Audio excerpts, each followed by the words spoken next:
Hi folks, how you doing? It's James JT at the movies, and I'm here today to talk completely unscripted. Not that I ever really script these things, and you can probably tell with the way that I like to waffle and go off on tangents. But yeah, I'm here with a completely unscripted video where I thought I might just sort of talk about how I got into all of this. It's been 5 years as of January, at the end of January this year, that I've been on YouTube.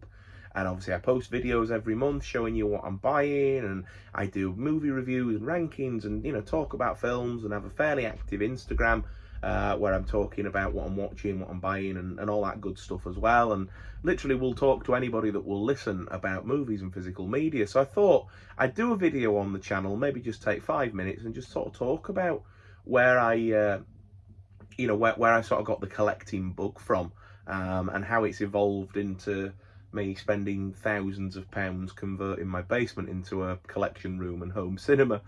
So yeah, I suppose we'll jump right in. I've always really enjoyed movies, always loved them, and one of my earliest memories of a film is on Saturday mornings. My mum used to take my sister to like dance classes and things like that, and she also used to work Saturday mornings as well, and would go out with my sister. So often it'd just be me and my dad, and I remember being a really big fan of the Batman animated series when I was a kid, and I remember hearing one of the kids at school sort of saying, "Did you know there's a real life Batman, like a film?"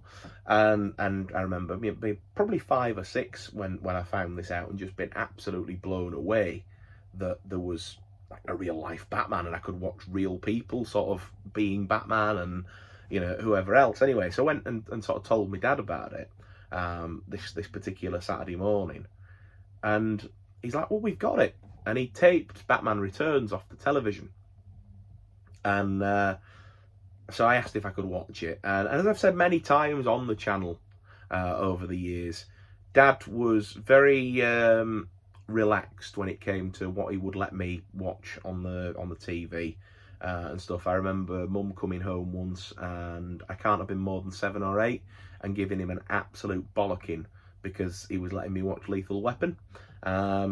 Great film, absolutely tremendous film, and I remember being absolutely devastated that we were about 10 minutes into this film, and I was like, whoa, this is like nothing I've ever seen. And Mum going, "Turn that off, David, get that bloody turned off." I can still hear him now. "Oh, Jules, it's fine." I can still hear it. But anyway, back to Batman. We watched it, and I was sort of like blown away. And then I sort of started to realise that Mum and Dad had sort of, as was done in the 90s, taped a load of things off the TV. So rather than having loads of official releases like this, they were all sort of, tape off the TV tapes, and we had all sorts: Die Hard, Lethal Weapon, Batman, so many other ones. Indiana Jones and the Last Crusade, which regular viewers will know is a really important film to me, my favourite film of all time.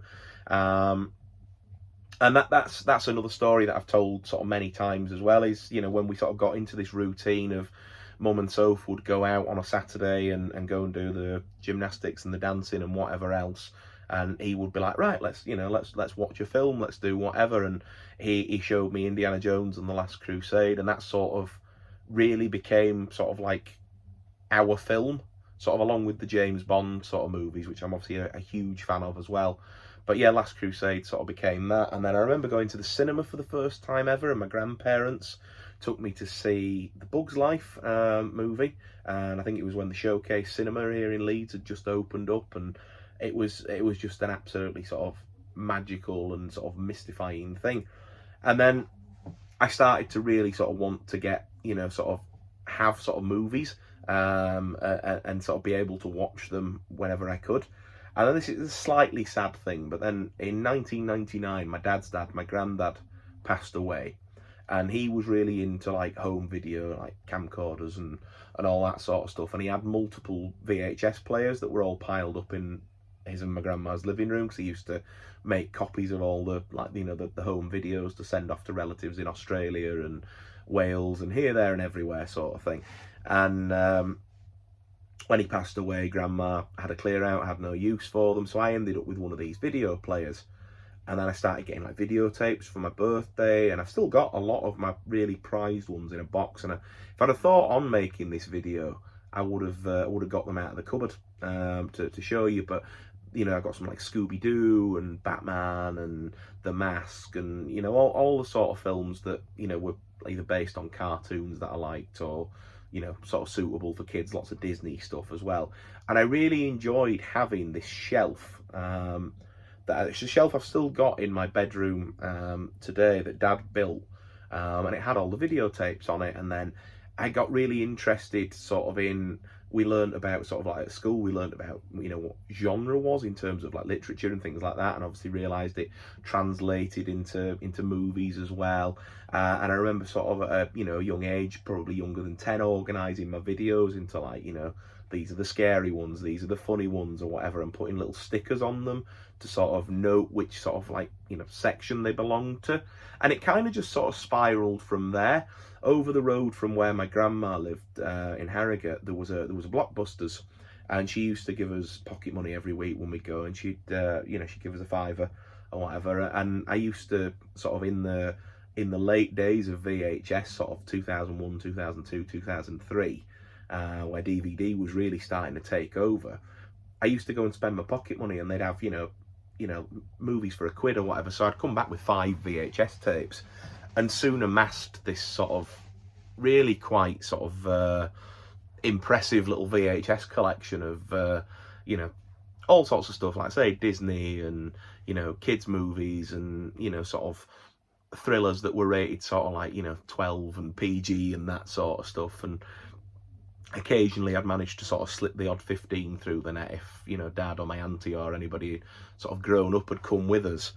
And it sort of developed from there. And, you know, again, as DVD became more accessible, and as I got a part-time job sort of hosting an open mic night in a pub when I was in college, I started to have, you know, more disposable money than I'd ever sort of had as a young boy. And again, DVDs were starting to get a little bit cheaper, and you were seeing them in charity shops and things like that. And Asda would often do promotions where you'd get, you know, DVDs at £2 and £3 a pop, or 3 for 2s and whatever. And then there was a great shop called That's Entertainment, which is now what Music Magpie is, but once upon a time they used to have physical shops, and they were called That's Entertainment, and everything in there was either 5 for £5, 3 for £5, or 2 for £5, depending on how new it was or how special the edition was.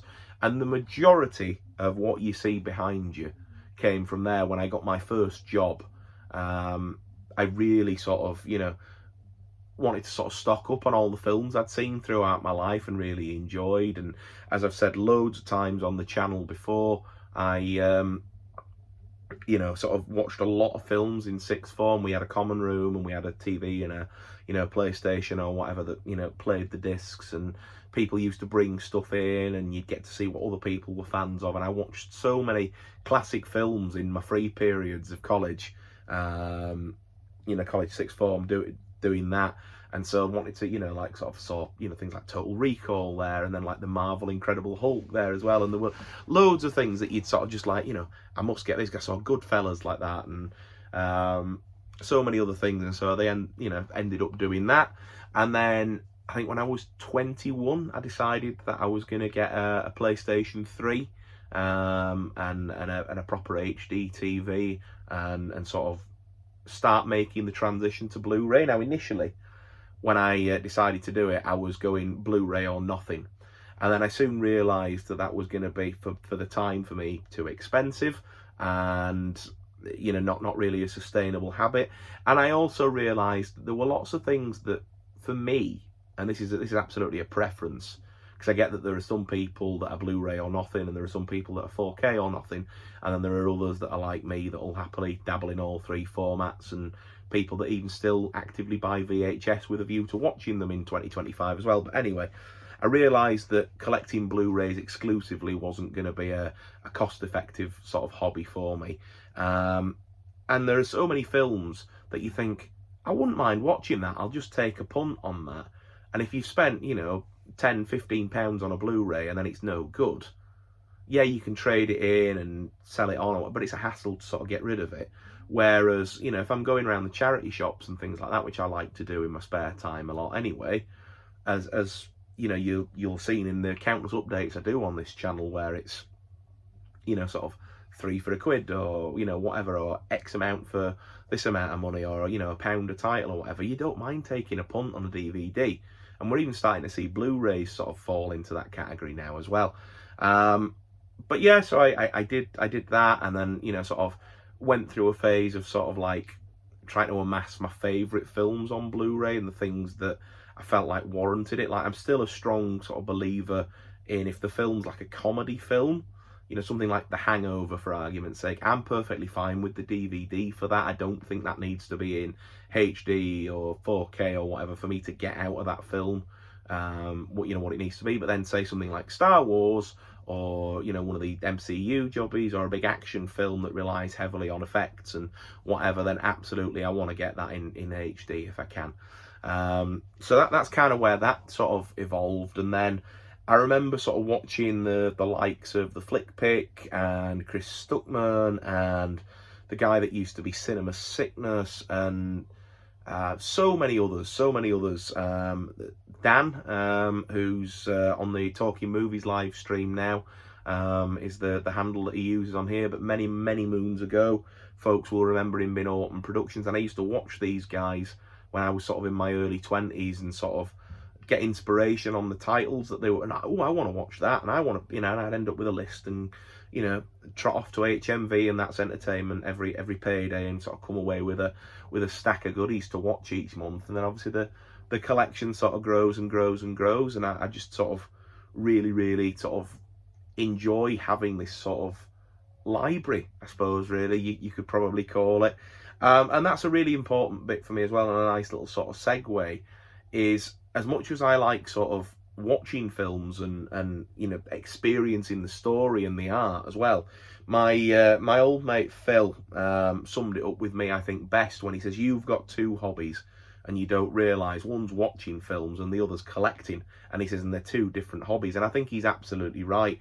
I really enjoy sort of curating this collection and sort of thinking that, you know, I've got all the sort of the classics of the last 40 years. And if you asked me, have you got, you know, Scarface or The Godfather, or, you know, really obvious ones there, I've got that. Or, you know, have you got Gone with the Wind? Yes, I have. And I really enjoy sort of curating that as well, and sort of it been almost a bit of a time capsule, I suppose, for me, in a sense, through film. And it's something that brings me a lot of comfort. I'm not entirely sure what what that means, and if there's any psychologists out there, you'll have to leave a comment down below and analyze it. But I really enjoy sort of, you know, coming down here, and sometimes I won't even put anything on. I'll just happily sit in this chair and just look round the room and enjoy it. But yeah, you know, I sort of collected, and as I lived at home and stuff, I had, you know, masses of DVDs on loads of IKEA shelves that were, you know, in the corner of my room. And then when I eventually moved out,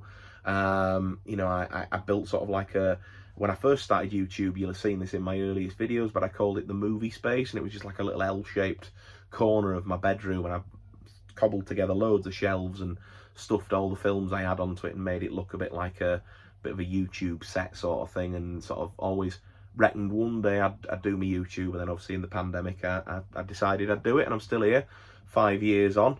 And then when my sister moved out, because she lived with us for a time, I turned the spare bedroom into a film room. There's videos of that on the channel. When we moved here, I temporarily, and it, you know, it was supposed to be temporarily, ended up being nearly 3 years, but these things take time and money, but set everything up in the back bedroom of this house, and I never really liked it in that bedroom. It was, you know, when something's not permanent and it just doesn't, you know, sort of doesn't scratch the itch for you. But then obviously last year, I was fortunate enough that we'd saved up enough money that we were able to get this room done, and it's brilliant. You know, every time I sort of come down here, you know, I get to watch the films on the 4K screen in front of me, or like I say, I can, you know, sort of just sift through and have a look at what I've got. But it's just something I really enjoy doing. I've still got like the first ever DVDs that I ever bought, or rather were gifted. I've got the first ones I ever bought as well. But the first ones I were ever gifted was an Inspector Gadget animated movie or like compilation. That's over there. And most of my other sort of family-friendly DVDs I've decased and put in plastic wallets and things, but that one's special, so that stays in and amongst the general population, as I like to call it. And then as a special display, sort of the other side of the camera where all my players are and my James Bond movies, the first ever DVDs that I was bought, as well as that Inspector Gadget one, was the Batman anthology, the 90s Batman movies. My grandparents bought me that, and that's really special to me as well. And then the first ever DVD I bought is just over here on one of these shelves, and it's Jim Carrey's The Mask, and again, like I say, really sort of important to me, and things that I would sort of never get rid of. I remember the first Blu-rays that I ever got when I got my PlayStation 3 were Casino Royale and The Dark Knight, and I remember buying them from CEX a couple of days before the PlayStation had arrived. And my mate Ross, who I went to school with, I remember him sort of saying, you might as well buy them now and then you've got them. And it seemed alien at the time to me to buy movies for a format that I couldn't even play yet. But obviously then got my PlayStation and have subsequently had other Blu-ray players and whatever else and stuff like that. But yeah, I don't really know what the point of this video was, other than it's just a story I wanted to tell and something a little bit different for the channel. So I hope you've enjoyed listening to me. I often get comments sort of down below, people saying they like hearing the stories about how I got from A to B and my thoughts on things. So I just thought I said it was going to take 5 minutes. We've been quarter of an hour, but that's just how it goes with me. But yeah, I just wanted to take the time to sort of just have a natter about it, really, and just sort of get it off my chest a little bit, put it out there with you guys. I would really love to hear about how you all got into collecting as well. I think it's absolutely fascinating sort of hearing about these sort of things, and hearing about what's important to you in your collections and stuff like that. So if anybody wants to do a video response to this, that'd be fab. If you want to get involved in the comments down below, I'd love to have a natter about it as well. If by any chance this is the first video that you're coming across me with, hi, nice to meet you. Please think about subscribing. I'm on the road to 1,000 subscribers this year. I'm about 945 as of recording this video. So I'm hoping that hopefully by the summer, but if not by the end of the year, I'll have cracked 1,000. So if you have enjoyed me, please do hit that subscribe button. It really does mean the world. And above all else, folks, thank you for listening to my ramblings. I hope you've enjoyed it. Take care, and I will see you soon. Bye for now.